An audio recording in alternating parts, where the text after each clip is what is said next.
It's an accent. Oh yeah.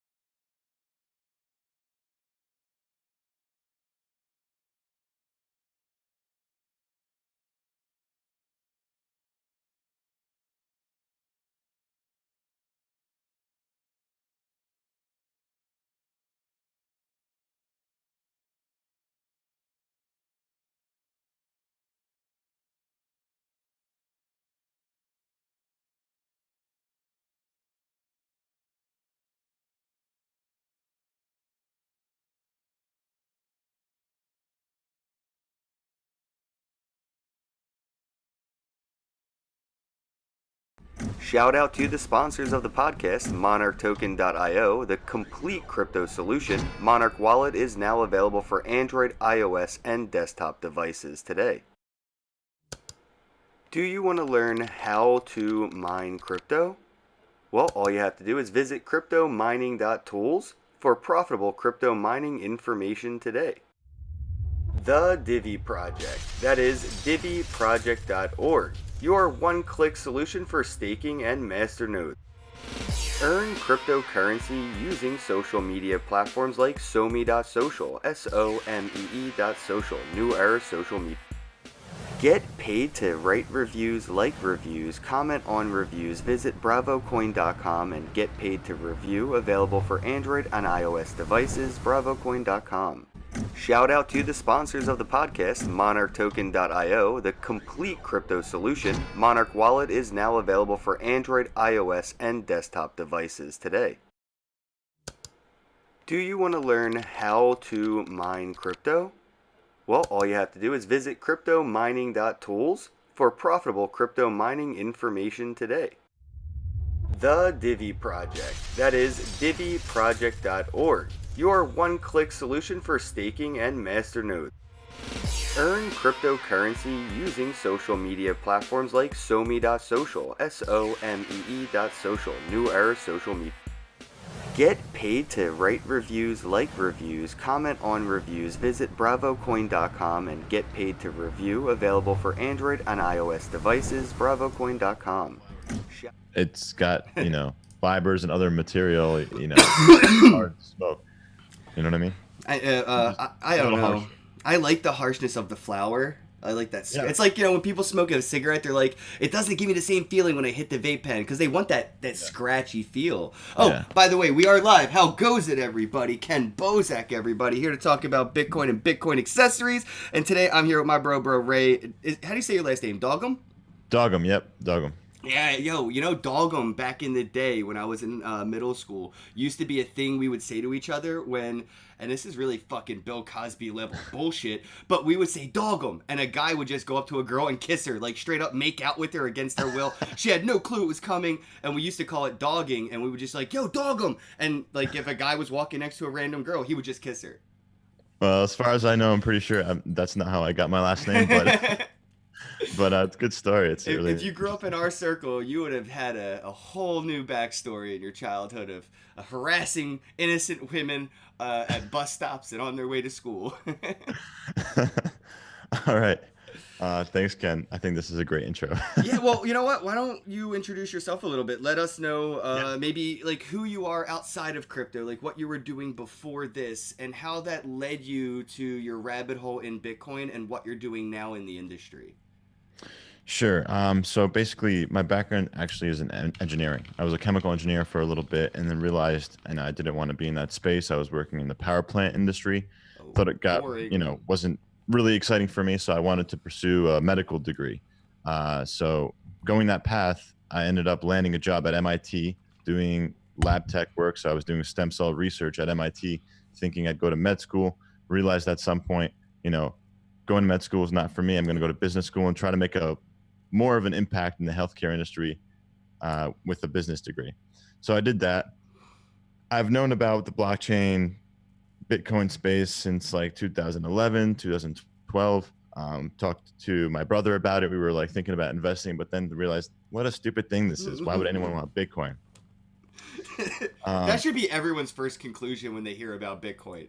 If it's yeah. anything other than this is stupid, I feel like they're just gullible people that would probably believe in buying anything the first time they hear it. Right, right. And but after some time and understanding like the fundamentals of what's going on and kind of like detaching myself from the existing norms of fiat money and all that, I realized, hey, let's just get into this just in case. So sometime 2013 or something, we got into it a little bit. Started getting more interested in it, but my real focus was improving like the healthcare industry. I just think that it's so broken, and to me, it's the most important thing because we're all just a body and a spirit in a way, right? At Right. the end of the day, I was very curious about how the body works, and I just wanted to learn more about that. Hence why I wanted to go to med school. Um, but then I realized, the actual structure and architecture of the way we do healthcare, at least in the United States and probably most of the world, is just pretty shitty. It just doesn't work well. There's a lot of trust issues that, in a way that's actually meaningful, and it's still problematic because people can't share their information efficiently. Right. And also, security risks are prevalent in the hospital system. There's plenty of hospitals, they get ransomware attacked, all their data is held hostage, basically. And And because it's obviously, centralized at that point of server, all your kids and your medical records, if they don't pay the ransom, are gone forever and eternity because you were never even allowed to have a backup of them. exactly, exactly. So, thinking about all these issues and realizing, hey, there's definitely an opportunity here for some sort of like blockchain related platform for healthcare. And I did some research. Turns out there's a bunch of people trying to do this. So I thought to myself, okay, knowing the healthcare industry and knowing how slow it is, I'm just going to interview these folks. So I started a podcast similar to you, and just to kind of bring awareness to the community. So I started a podcast called Health Unchained, and that was last year. So it's been a year and a half. I have about 50 episodes, Nice. 52 actually.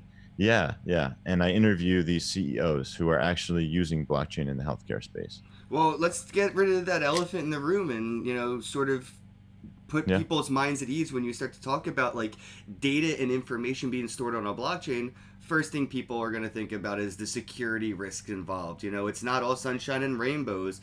What if there's a vulnerability in the blockchain's encryption security? They patch it by forking the blockchain, but the legacy chain is still vulnerable to information attacks that could decrypt medical records on that existing legacy chain.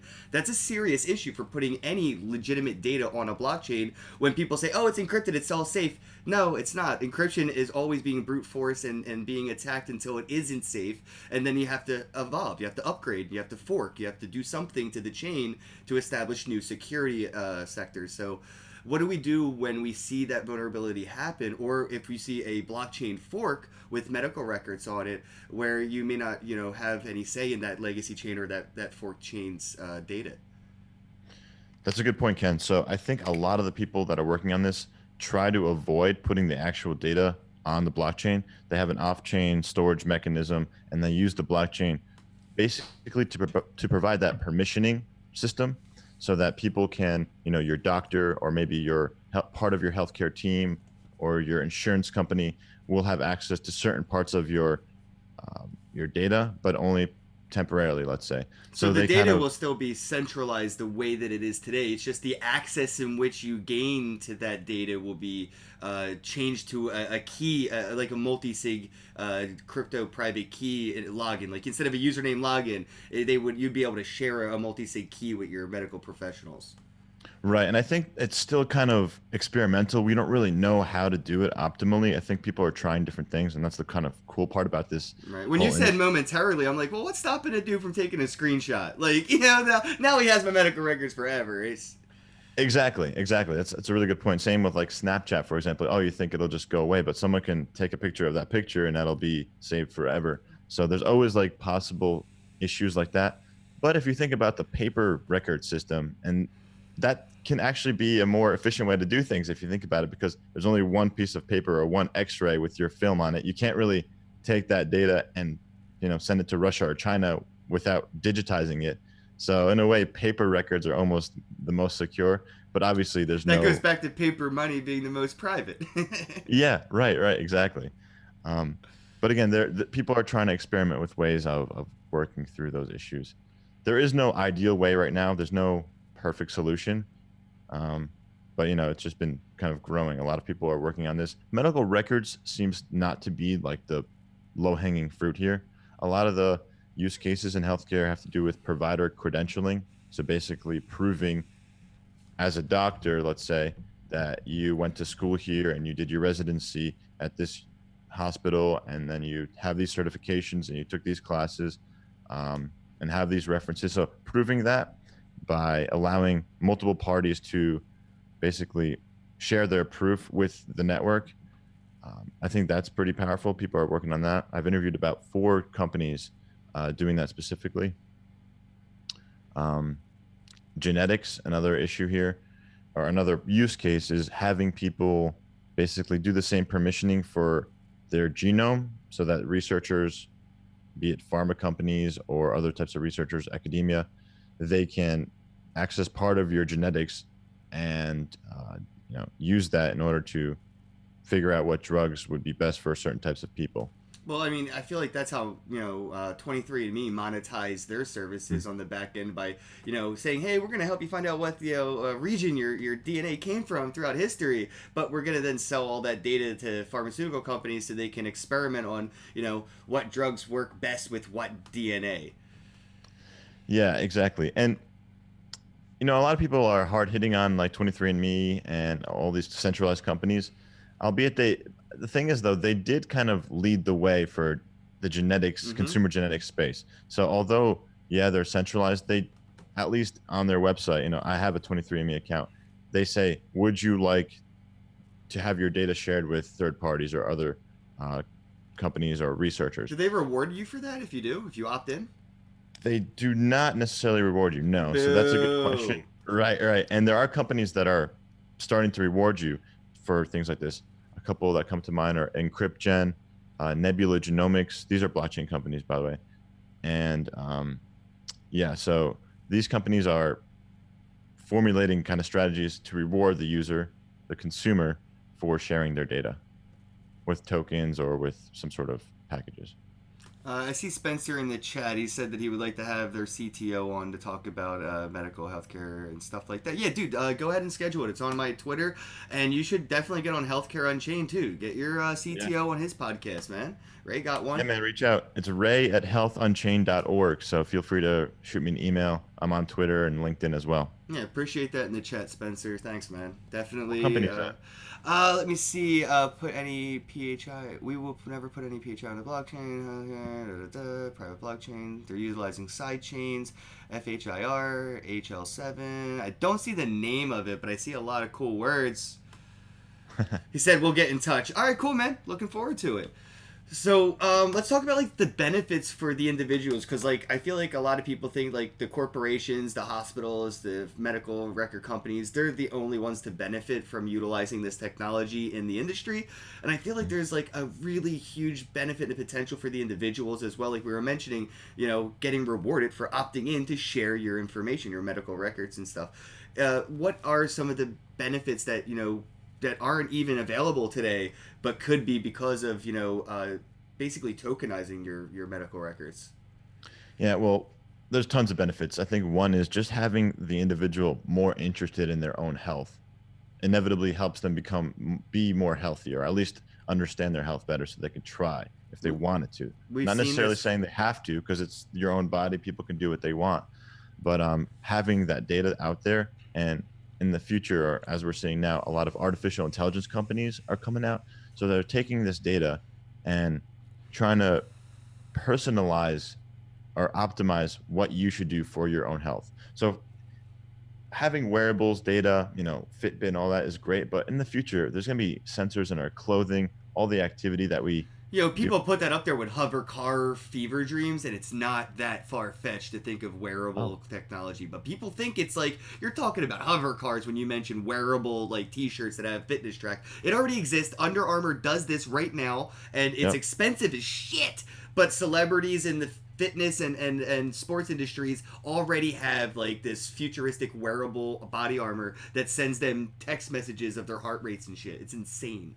Yeah, so I interviewed someone, the CEO of Hexoskin, and Hexoskin, they sell t-shirts basically. They're smart t-shirts, and they're not that expensive. I mean, it's much more expensive than a regular shirt, but it's less than $1,000 for this, and it's got like all the doohickeys and everything. So ECG, heartbeat monitor, um, breathing rate, so like it could see how much your chest is expanding and contracting, and Great. So my shirt's gonna tell me how much weight I've gained over the winter. Oh, I mean, I'm sure you'll over time take it off, and you can wash it too, which is kind of cool. And astronauts are going to start using it as well, so they have this like astro skin thing too going on. I think there's going to But be like a gamification of this. Like we've recently, I think it was yeah, Google and Alphabet who purchased Fitbit. They're having issues coupling the data with the company. A lot of regulators are trying to keep it decoupled. The same thing with like Facebook and all their subsidiary companies that they bought. They don't want them to make one conglomerate monopoly out of it. They're trying to keep them separate. But Fitbit and Google, what I could see them doing in the future, like you could see a bounty incentive for staying in shape being promoted by Nike. So Nike says, "Hey, go run 10 miles every day. We want to fucking get the we want to monitor your data. We want to see your health rate. We want to see your heart rate. I mean, you want to see your breathe. We want to see this data from you running 10 miles every week or something. And if you do that for a year, we'll give you a free pair of Air Force Ones." And now you have people being incentivized to stay in shape because they're going to get free swag. Well, they think it's free swag, but they're actually being monetized on the back end with their data. yeah. So that part is interesting to me. I feel like we should really have the ownership of our data. So when we're subscribing to that campaign where we can get a free pair of shoes for doing this data, I think it's really important to kind of explain to the user what they're doing, what they're agreeing to. And like the future of blockchain has a lot to do with those legal contracts or smart, um, individual subscriptions to those contracts, because people will be pushing out their data all the time, not just physical data, but our conversation right now, we're generating data, we're generating emotions and thought, and it's a whole like experience that affects your body physiologically, like no doubt about it. You can read any kind of mental health article, and you'll see that communication and social interaction is huge for Yeah, the way you feel and the way you. the you are what you eat isn't just to food. It is also to intellect as well. What you consume intellectually is who you are. It's you are what you eat. Yes, exactly. So that data, I believe, we'll find ways to collect it. I don't know how that's going to be. If you think about way into the future, things like Neuralink and Elon Singularity Musk's net, man. brain. Yeah, so that can get pretty crazy too if you think about that. Um, Well, I worry about like the subletting of my data. If I do agree to allow 23andMe to share my information, or Nike, wants to monetize and reward me for opting into that data share, what are they going to do with it after that? When they're done running their experiment with it, are they going to then do the same thing and make money after money after money by subletting my data? That's where I think we have to see regulators start to protect us as individuals, because that's what Google and Alphabet yes. really do at the end of the day. They don't just use your data for their own personal gain. They actually take your data and they sell it to third parties, and they can do whatever the hell they want with it. Well, that's the thing. I think with blockchain or decentralized distributed ledger technology, there will be a way for us to kind of be aware of anyone that touches or visits our data. If they are looking at our data for any way, for any reason whatsoever, we should be alerted, notified, alerted, And this is why somehow. I actually fucks with Chainalysis. It's not just a tool to be used against us. This is something that we could use against the system as well. We could use Chainalysis to fact check the systems that are utilizing our data and see what they're doing with it on the blockchain as well. Not just for them to big brother us. We could big brother with this kind of technology. Open ledgers, it totally takes the veil away from what they've been doing behind the curtain for all these years. 100%. And if you think about all the corruption that goes on, a lot of it is because people can do things behind closed doors. If we open up those doors, make everything more transparent, we could be living in a completely different society. And I think that's the ethos of the whole blockchain community, like to get to that point. Although it's going to take decades at least, I think, but Oh, for we're on the right sure. track, I I believe. mean, you could see how the medical industry has taken decades to adopt the technologies are pre-existing. I mean, they're just starting to see, even first world country hospitals start to get like, digitized medical records. A lot of them were on physical paper in the basement of these hospitals for a long time, and they're just starting to update to, digital documentation, and they're trying to on ramp all the old legacy information that is still in a warehouse somewhere on a piece of paper into the Mhm. digital documentation. So when you get a medical record and you're 60 years old, right now they're probably all your shit's on paper somewhere. They're gonna have to go and pull paper as they do that. Then they add it to the digital ledger, and it's taking a long time. So it's gonna take a long time to see this implemented, in a mainstream way in the Oh medical yeah. industry. But again we have exponential curve. We have that exponential growth of adoption and technological growth. It could be one of those overnight events. It could be a 10-year evolution, or it could be it looks like it took a day. It just happened. We really don't know how quick this could actually take off. But if you do look at the history of innovation in industries that are being disrupted by technologies, it does take a long time for innovation to occur. Absolutely. And we're seeing a lot of news in the healthcare industry, at least, where big companies, really large companies, insurance companies, health systems are starting to use blockchain. One example that came out like a couple of days ago actually is Anthem. I think they're like the first or second largest health insurance company in the United States. Actually, the second largest company in the healthcare insurance company in the United States has basically planned to secure their medical data for 400 sorry for 40 million members in 3 years. So if you think about that, 3 years is a pretty fast track, I think, for 40 million people to adopt this technology. I think it's great that they set that milestone down. It's there. They've said it already. So they're going to work on it, and we'll see what happens.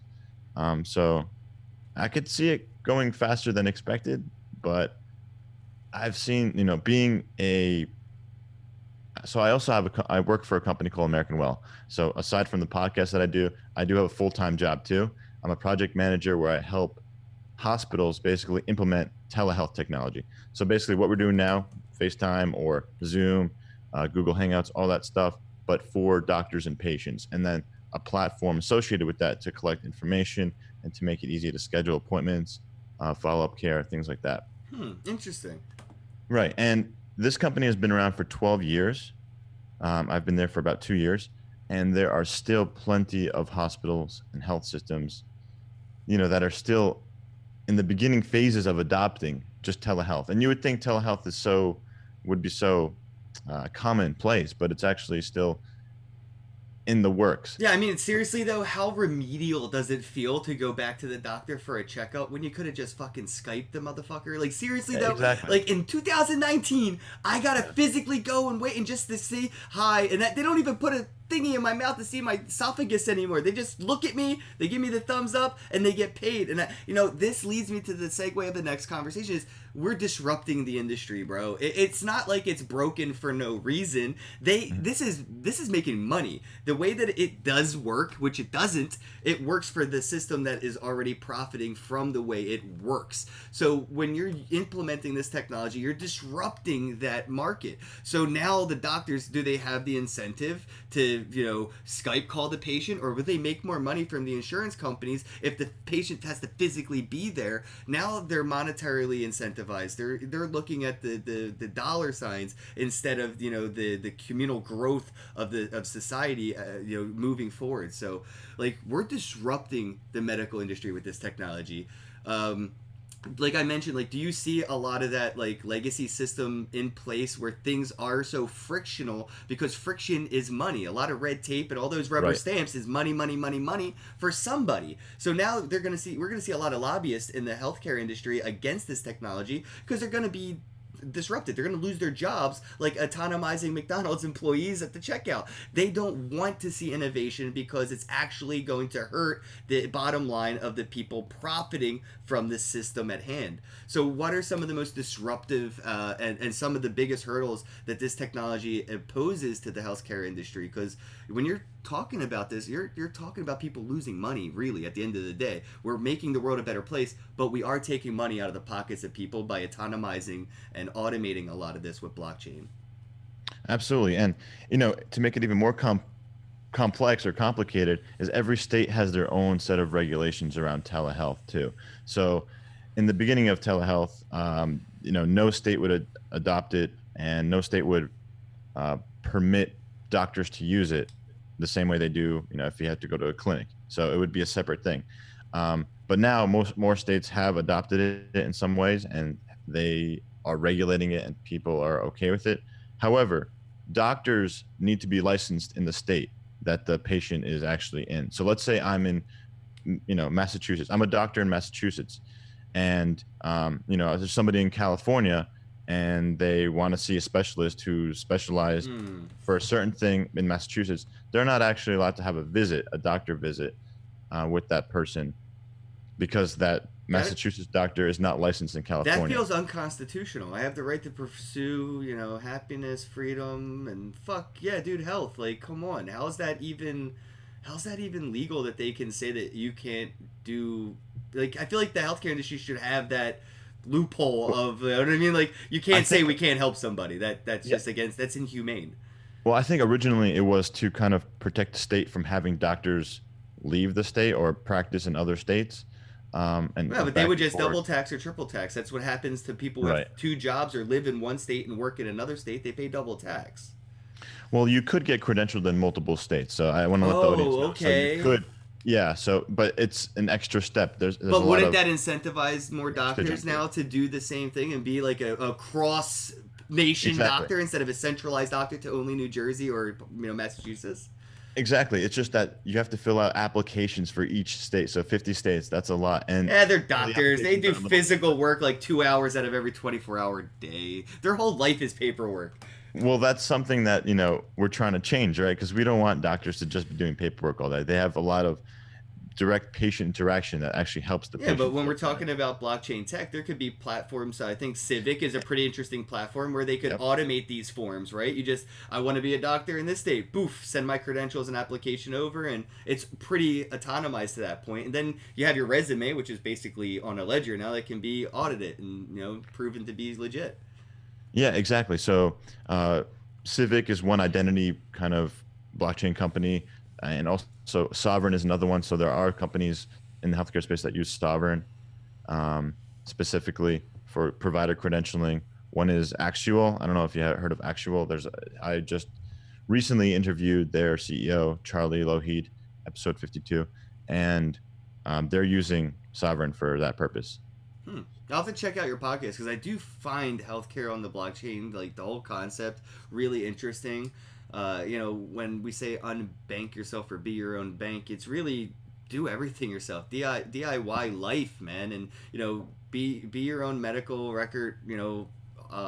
I would say secure or whatever. Hold your keys, not your crypto. Well, not your keys, not your records, and that goes for pretty much everything from your house title, your car's title, to your medical records. And I think it's the ramps that need to be built first. We don't even have like a wallet, even being, no one's really even looking at building a wallet for this kind of information. We're still seeing wallets for shit coins, not so much wallet for actual tokenized data like your medical record. So that's one thing. And then I think somebody in the chat here mentioned something interesting I wanted to touch on, and I'm just going to say Nub, because I cannot pronounce your name, but Nub mentioned HIPAA laws and how they apply to this. And I think that it's going to be interesting to see HIPAA laws evolve into HIPAA protocols, where they are protocol layers that these systems that build these platforms have to abide by. So we mentioned about like the sharing of the data in a third-party way. If I give you permission to have my data, there'll probably be a HIPAA protocol in there somewhere caked in to make sure that that contract, when I say you can't share it after this, that they cannot share it after that. And if they do, you'll be notified of it Exact because through the it'll HIPAA, right alert message protocol. or something. Exactly.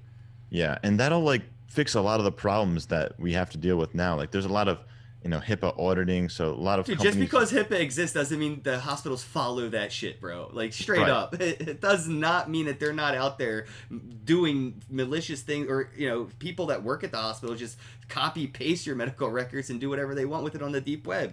Just because the law exists doesn't mean it's enforced or followed. But when you have protocols, that is something that you can't, cover a security camera with a hoodie and start copying. You can't get away from that. Yeah, and I think the whole legal system is bound to change as well with the introduction of blockchain. Blockchain is not just a financial tool or financial be your own bank kind of idea. It's I think it will start that way because the whole concept of money and ownership of assets is kind of like inherent in human society right now. It's been that way for like millennia. Mm-hmm. So I think that's going to be the first use case is like let's get this kind of Bitcoin thing rolling. Um, and let there be a separation of government and money. In the same way that we have separation of religion and state, I think there will be a separation of money and state I say over that, time. I feel like I reiterate that on my podcast with every guest, and no one knows that it's coming, but it is. I say that all the time, man. Bitcoin. When people say what is Bitcoin, it is simply the separation of state and currency. Mhm. That is what Yeah, Bitcoin is. The same thing that the printing press was the separation of state and information. right. And I think there are, so we have to look at it two ways, right? You can't just look at it one way. The government does a lot of work to protect citizens. It does. And I think what we need to realize is how can we use these protocols to automate the protection of citizens in a way that we can't fall to the hands of corrupt leaders, and that's like the problem, right? There's always corruption. With power comes corruption. It's just like inevitable. So Unfortunately, I think that will still happen in a blockchain or a digital society. Is we'll still have those people that are creating these protocols, and at some level we need auditors, and unfortunately auditors are encoders. You know what I mean? So at different levels of trust here, right? Like there could be malicious code in the background, or there could be a backdoor ingrained. Like a lot of these exchanges, when they're hacked, it's really an inside job that somebody kind of left a door or a window open for themselves for when they either quit the job or yeah, whatever. So there's it's not all sunshine and rainbows. yeah. Did you see the news about what's that company Quadrix, the guy who Quadriga, yeah, Quadriga, yeah. So he claimed to be dead, or someone, they yeah. said he was dead. They're trying to exhume his body from the grave. I think that's really interesting. Yeah, it's the whole story behind that is like the most I don't know too much ridiculous. about it, Oh, but yeah. bro. I mean, so this guy created a will. The craziest part is he left his dog to his parents instead of his wife. That's so weird. Which she's still alive and well, but he left the dog to the parents instead of her. Hmm.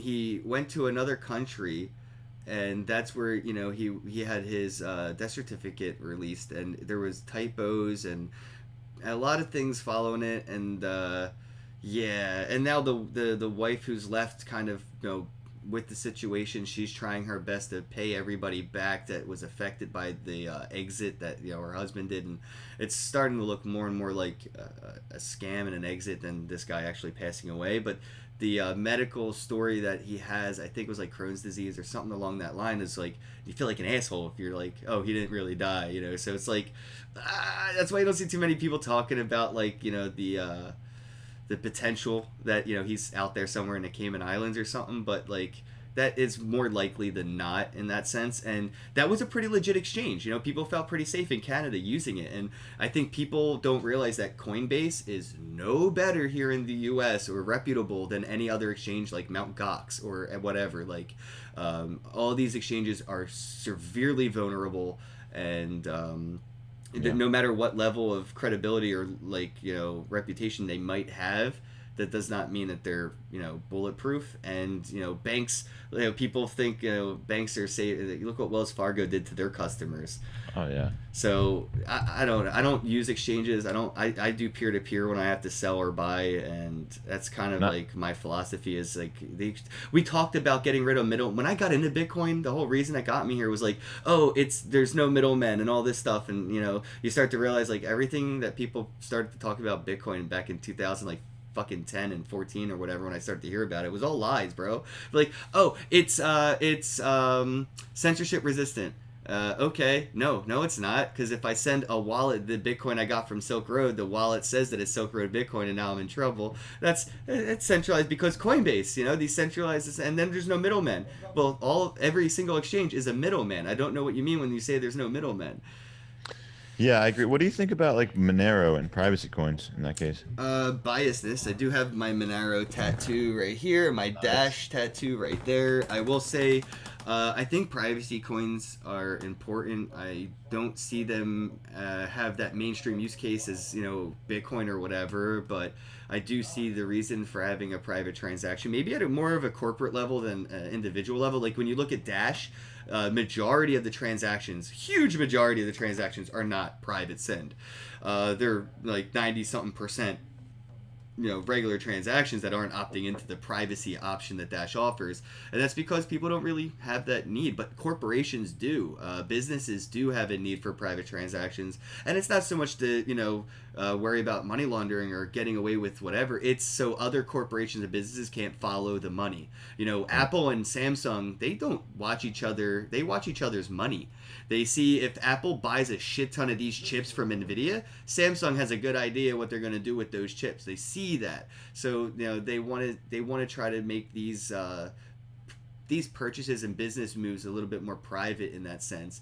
And I think that's where we'll see these facilitated the most. And then obviously with things like the cartel or whatever, but um, I think privacy is important, but I think that we have those options with Bitcoin and things like that already. I mean, Samurai Wallet, and we have what's that one Tumblr one, CoinJoin, and CoinJoin. like what Samurai Wallet did and caked in the wallet. I mean, you could see that utilized in other wallets too, and even farther obfuscated transactions. You could see CoinJoin built into a wallet, and then when I send it goes. So I know a lot of this is AML incompliant or uncompliant or whatever the word may be, but I think that term will be obsolete very soon and won't have much weight in enforcement. So it won't exist. It's sort of like how we don't have alcohol prohibition. It doesn't exist because the enforcement of it is impossible. And I think with money laundering being a term that only exists really to the banking system, for the banks, by the banks, like it's a definition they created, a term they created to suit their needs, right? It doesn't really do anything for the individuals. It affects them. So when the ability to enforce money laundering is no longer there the same way like we saw with cannabis recently, they can't enforce the prohibition anymore. They're starting to bend to the will of the society. We'll see the same thing happen with AML laws. They'll probably disappear, like completely. So, there's multiple ways of looking at it. I think it's possible that could happen. I think it depends though, because there could be using chain analysis possibly, or using some sort of like auditing tool on the blockchain. The IRS can actually have more visibility into transactions that are occurring over the internet. And I don't know if that'll be the case. I think you're right. It's just going to get harder and harder to stop people because the government can go and freeze your bank account right now if it's a Wells Fargo bank or something like that, Citibank, but they can't freeze your Bitcoin wallet But they from can though. sending That's money. what I was mentioning when I mentioned Coinbase and other custodial Oh, services. yeah, if you have it They on can. Coinbase. Yeah, But exactly. if you That's own your own private keys, it's different. That's what I'm saying. So if right. you have a ledger or something, they can't do it. Yeah, They but can't. how many people in the U.S. hold Bitcoin on a centralized wallet rather than a decentralized wallet? It's an alarming majority. I mean, how I think it's 50 something percent of all Litecoin in circulation is held on Coinbase. They have like a fucking 51% attack vote, like right there, sitting on Coinbase. The majority of Litecoin in circulation is there, sitting there. Yeah, well, that's a point of education I think we just need to teach the people. And I think over time it'll get better and better, I hope.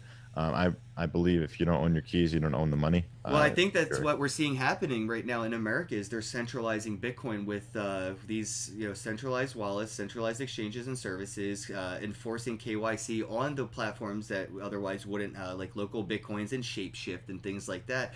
And I do have my tinfoil hat on tight when I talk about whitelisted addresses. But when you look at regulations and society at a government, not governance, but government level, I see the potential for centralizing Bitcoin, extremely centralizing Bitcoin with whitelisted Bitcoin addresses. Where if you want to accept Bitcoin from your employer, they have to follow the laws. Same way if you want to accept a paycheck, they can't just write it on a piece of paper. They have to pay, I think it's like 10 or 15 bucks for that check, that piece of paper they print your paycheck on costs them money. So we're going to see them have to, go through a KYC whitelisted addresses. So if your boss sends you Bitcoin, it's going to your whitelisted address. If you owe money to child support, they're going to take that money right out of that address. They're just going to, right in the middle, take your money out just like they needed to for the banking system with child support, or if you owe taxes or whatever reason. And it does start to worry me that, we're getting people on ramped into this, but we're not really educating them about the conspiracy of the centralizing of it. So, like, we get these companies accepting Bitcoin for their goods and services. We get their employees getting paid in Bitcoin, but then we have them all using centralized services because they actually have no legal choice. They have to have a bank account if they want to get paid. They have to use this service if they want to pay their employees. And then we have the same problem, just now tokenized. I do see that as a problem. I think it's just so many ways. It's so hard to predict what's going to happen with the whole industry. I think even Libra, Facebook's Libra coin and all that. I think recently, I think they're like holding back or kind of slowing down. Well, their investors were like basically strong armed and pressured into pulling out. Like, the American government said, "Hey, Visa, Mastercard, all you banks, everybody investing in this Libra coin, we're gonna audit the shit out of you if you keep fucking with this. We're gonna freeze your assets. We're gonna slow your trend. We're gonna fuck with your money if you promote and sponsor and invest in this Libra coin." So everybody pulled out. So I think this is like definitely something that's happening in America. But if you think about the global economy, a lot of people are not being affected by this at all. I know there's a huge population of people who don't give a fuck about the laws in America because it doesn't apply to them. They're citizens in India or something like that, or even other countries in Europe. That actually Europe does have a pretty strong AML kind of laws, but I think it's not as tightly enforced as America tries to be. And I don't know. It's just All AML laws do is create black markets for everything else to utilize as money laundering, and it happens in the healthcare industry as well as every other industry where data is turned into currency and used to transact. And we see it happen in the art industry the most.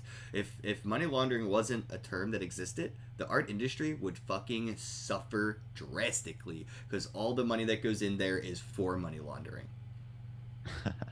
you mean people are selling regular pieces of art for huge amounts of money just so they can move money around, basically. Yeah, exactly. And they anonymously buy art from a dealer, right? They pump it, and then they start to publicly bid on it, and then they sell their existing art from the previous purchase for more than it was purchased for because they pump and dumped.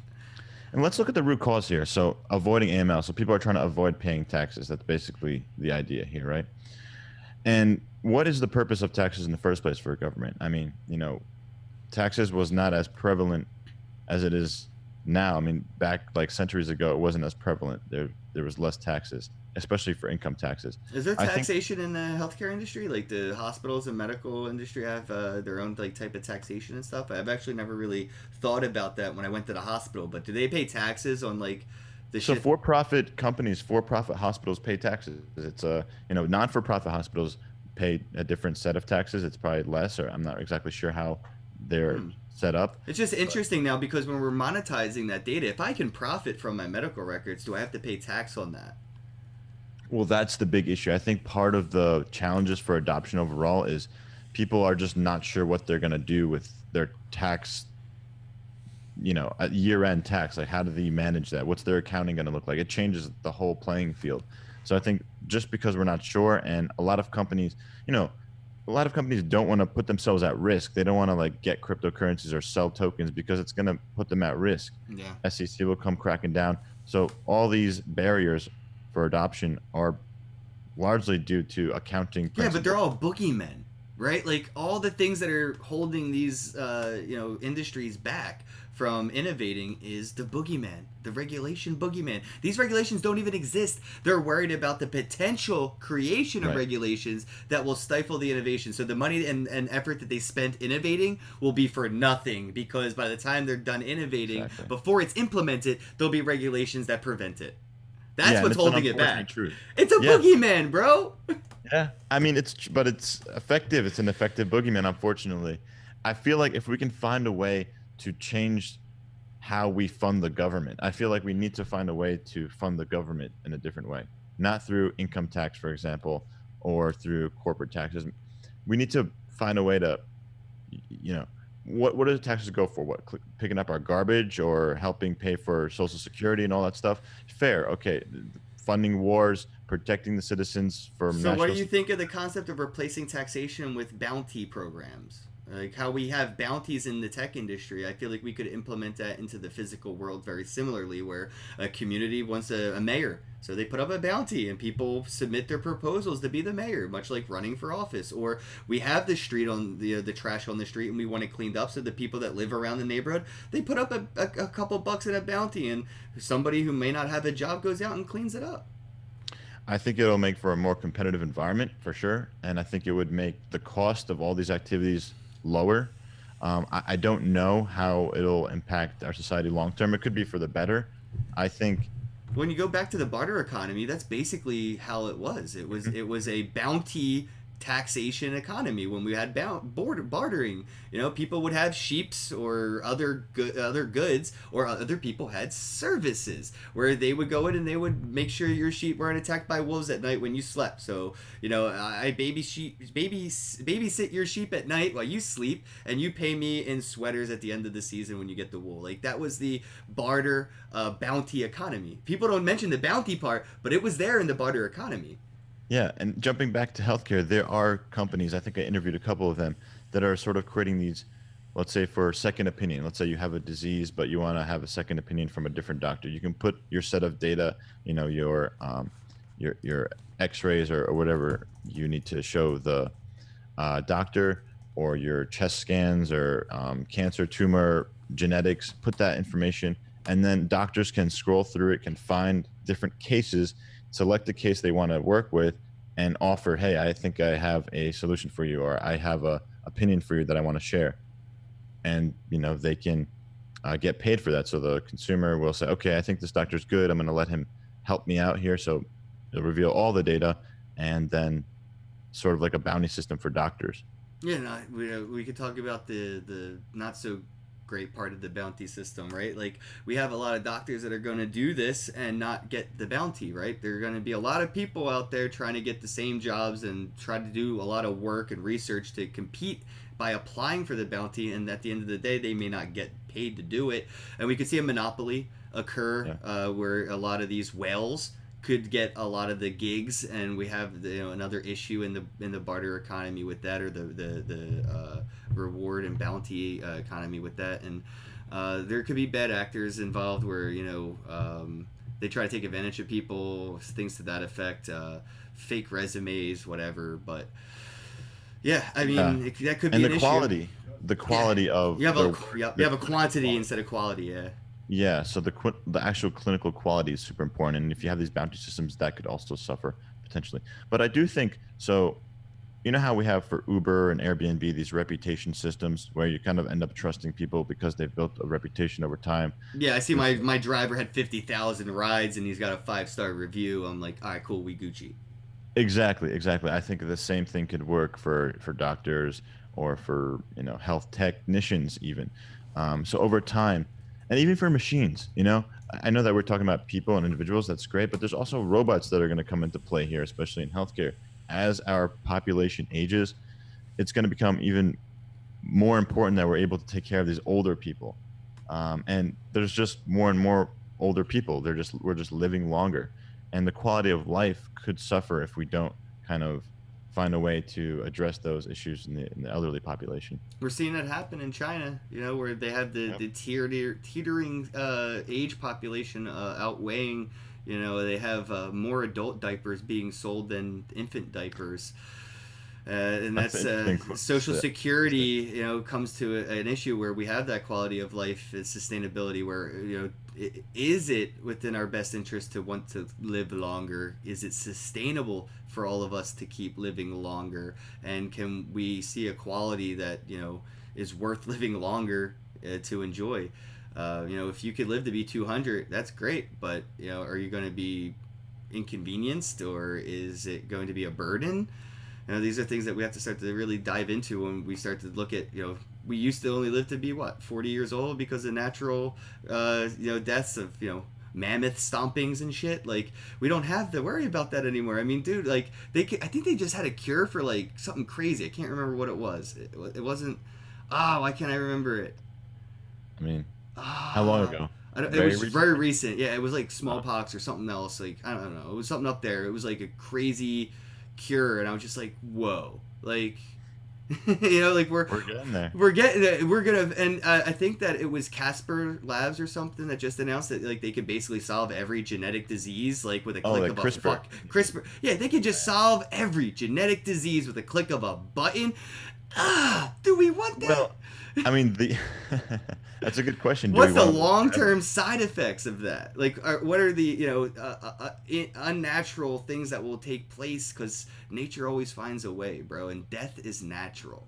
If we keep avoiding it, it's going to keep evolving, and that's where we see new diseases pop up that weren't there before, like with the swine flu and West Nile and shit like that. Is these things that don't affect us anymore? These viruses, they're alive too, and if they don't keep living, they die. So they evolve too.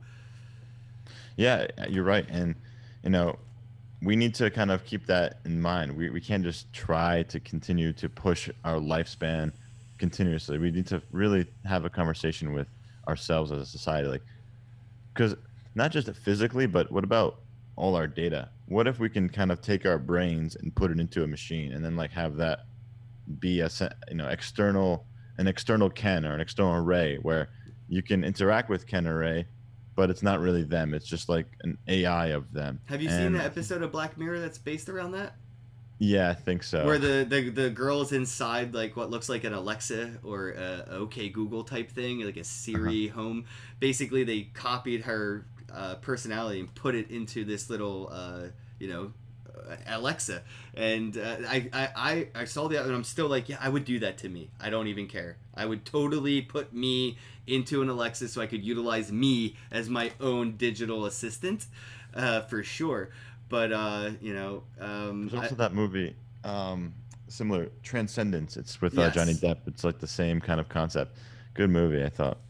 But Um, Elon Musk thinks we're already there. We're already in a simulation, and we're trying to build a simulation within a simulation, and that could crack the matrix. That could break the computational power of the system we're running on. We may not have enough RAM to suffice the tech that we're building in the tech. I think people do this a lot with Minecraft. They build hard drives. You can actually build a hard drive in Minecraft that can store extra data within the data. It's insane, but it wow. also, at some level, can crash the system. And I think it's a really interesting concept that Elon goes on and other people think that we are in a simulation, and then I'm looking at us trying to build the simulation within the simulation, and like, we might break the damn computer we're on, man.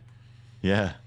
It's crazy that like only in the last like 30 to 40 years were we even able to have conversations like this. And computers were not as prevalent. It was just kind of like, only scientists work with them. Now like everyone has a computer and like they're, in their Yeah, hands. but that doesn't make us immortal, bro. Because now that we're living in a digital world, viruses are digital too.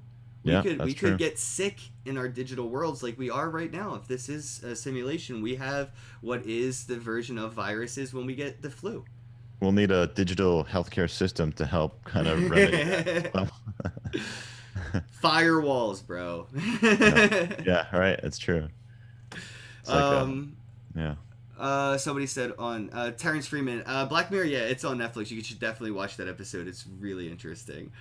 They actually have some, I think, some episodes or one episode around like medical stuff too, but it's more like how China's doing like their personal grading system. But like Oh basically, yeah. if you're a shitty citizen, in this episode, they have like a bad rating from like your community. You're not available, or you don't get to apply for like a heart transplant. Like So period. Doesn't that's matter how much money you have. If you don't have the reputation, you don't get the services.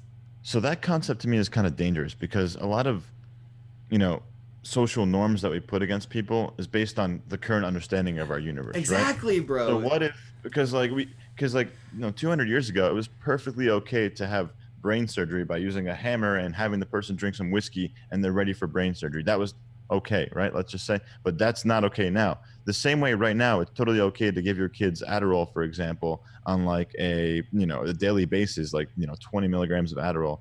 That's fine apparently right now, but I'm sure like in 20 years, 30 years, when we realize the effects these things might have had, it's like, oh, why were we It's doing a that? pharmaceutical lobotomy. You're putting a nail Yeah. in your kid's eye. Yeah, yeah. So, and not to say like, I'm sure there are many mental health pharmaceuticals that are helping people. I'm not trying to like, take that away from people, but I think that we can't just assume that what works today and what is correct today is universally always going to be the same way. So we need to have that flexibility. So having these like countries like China with their social credit systems, it's breaking the ability for people to be more creative in the way they think and like explore because they're just restricted to this like tunnel vision kind of Yeah, life. imagine Um, if this was implemented in the U.S. during slavery, right. and if you went Great point. against the government's perspective of what is right and wrong, you wouldn't get medical attention. So now you want to fight for freedom? Well, now you don't get to see a doctor. You know, Yeah. And that's exactly, you mentioned the Constitution earlier today. It's right. We have to really protect that article. We have to make sure that we don't let it go because we think that we know everything now. Even in the healthcare field, doctors don't know everything. The medical industry, the research industry doesn't know everything. There's so much to learn, so much.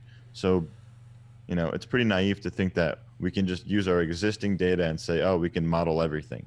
That's not the way it's working.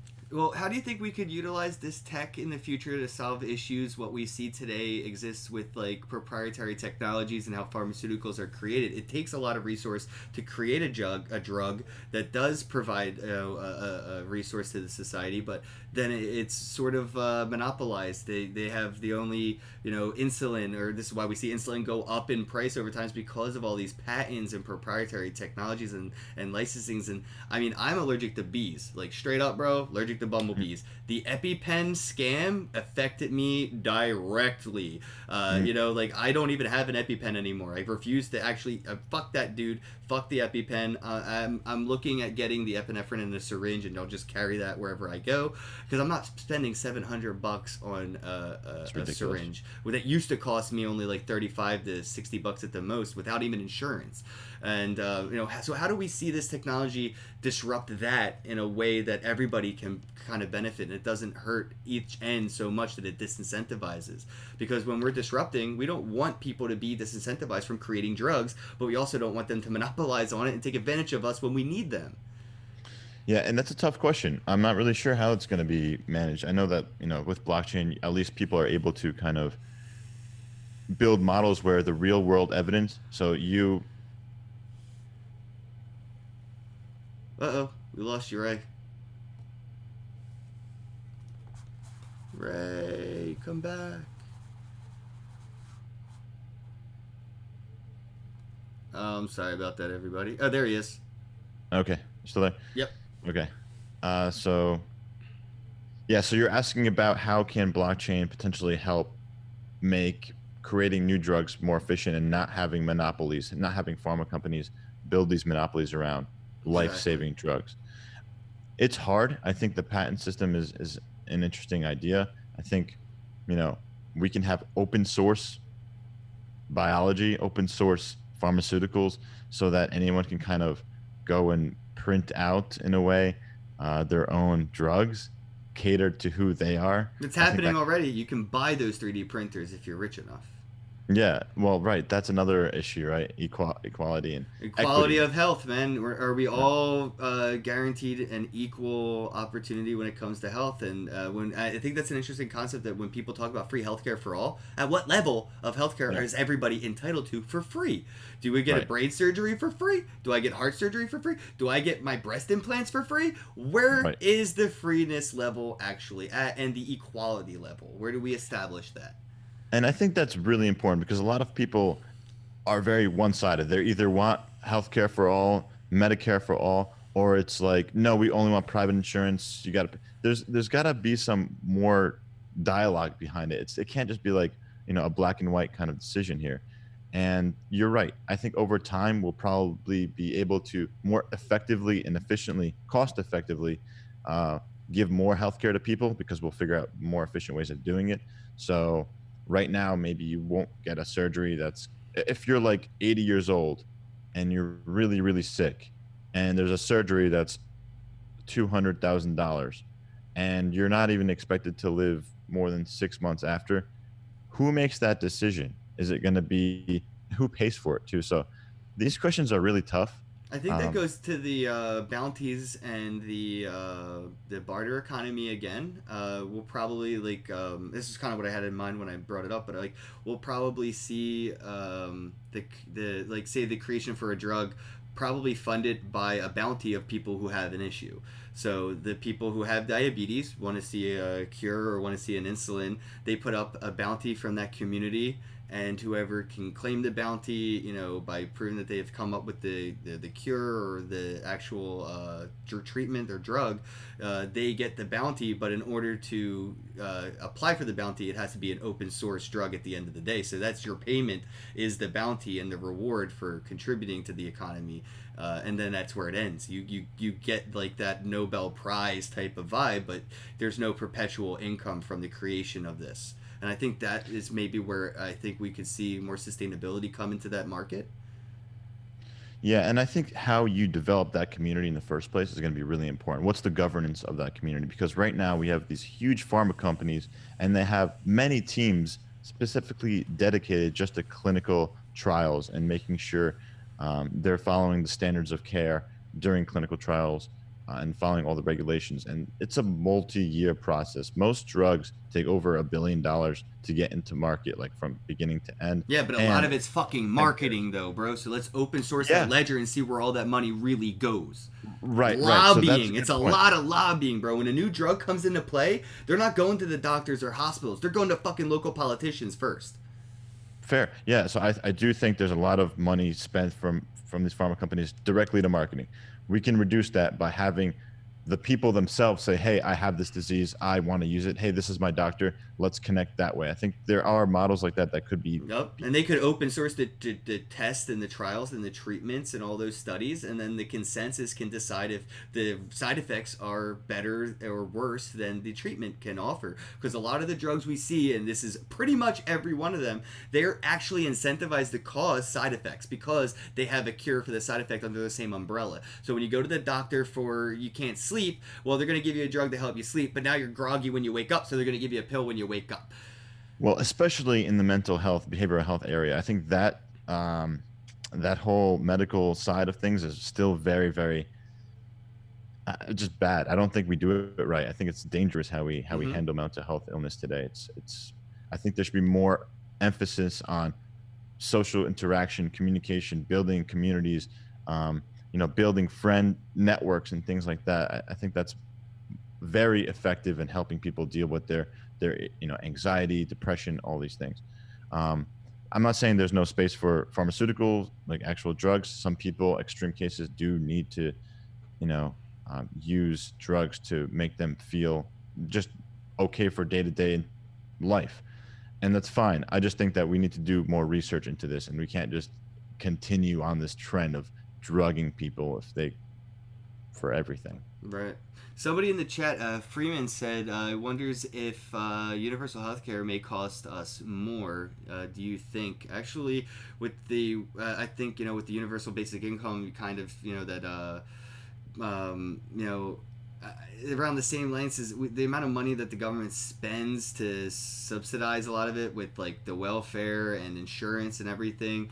There's probably less money to be spent on universal basic health care, similar to universal basic income, to where like a lot of these government legs spend a lot of money helping people that are disenfranchised from the system at hand, to where it's way more costly, actually, if you think about it. Yeah, and that really all depends on the details and how what is afforded to these people. Like, what kind of services are they actually getting? Are they getting the bare bones minimum, like see your doctor once every 2 years and that's it, or are they getting the full package of like, concierge service and Mm-hmm. unlimited care? It really depends. Well, Um, I think there will be levels based. I think things in the future with healthcare, when we see like that universal free healthcare kind of, there will be levels of where everything is free to that point. Maybe your heart surgery is free. Maybe your brain surgery. All these things are free, but then you're gonna get probably the C doctor. The guy who got a C plus on his final exam instead or of you have the to wait 4 months or something like right, that. Yeah. exactly, the wait time. And if not, maybe you could expedite it by throwing some of your actual hard-earned cash behind what is already offered free to move up in line, to get a private room, to get the A plus doctor that got that on his exam, to get some of the extras that maybe it is still all there. It's all the same thing that you would get for free, but maybe now you could get incentivized perks financially at the and on the other end of that. And maybe that's a thing that might potentially work as well. But we're going to see a lot of tests and a lot of things, trial and error, and succeed and fail. And the medical industry that we have today, the healthcare industry we have today, is hundreds of years old, man, and Yeah. it sucks, but it works. So Yeah. we got to see how things go. I mean, it could still use blockchain and suck, yet work for a long time. Totally. And I know we talked a lot about how the system is broken and we need to fix it. And I agree. But we also, I think it's important to appreciate how much and just be grateful for how much it works. So a lot of hospitals, you can Facts. get to one pretty quickly. Now, if you download an app, you can talk to a doctor. Everyone in America can do that, for example. So that's like, it's getting better. So if we look at it from an eagle eye view, we are getting better overall. So let's, take a second to just be grateful for how much humanity has accomplished in the healthcare space. But we have a long way to go for the true optimal potential that we have here I for feel like that's healthcare. every society's paradigm, right? Is like, things are really great at the time. Like, can't you just be fucking grateful? But everybody wants to live in the future. Yeah. Like we are a spoiled society here in America, and other countries, maybe first world as well, kind of spoiled and not appreciative of how things are actually working, because they do, but it could be better. And I think the real problem is it isn't much. It wouldn't take much to be much better. It's a lot of that lobbying, a lot of that red tape, a lot of the rubber stamping that's put in place, that people are self incentivized to keep the system at the way it is. Much like how you see cops incentivized to kind of start crime up every once in a while. It's the same reason we see maybe people get sick when they go to the hospital. It's they want you to come back. There's incentives to these systems in place that are monetized right now, that they don't want to disrupt that money flow by experimenting. Yeah. So I mean, I would say that a lot of hospitals would prefer that you don't like come back to the ER room, because it does end up costing them sometimes if the person doesn't have insurance, for example.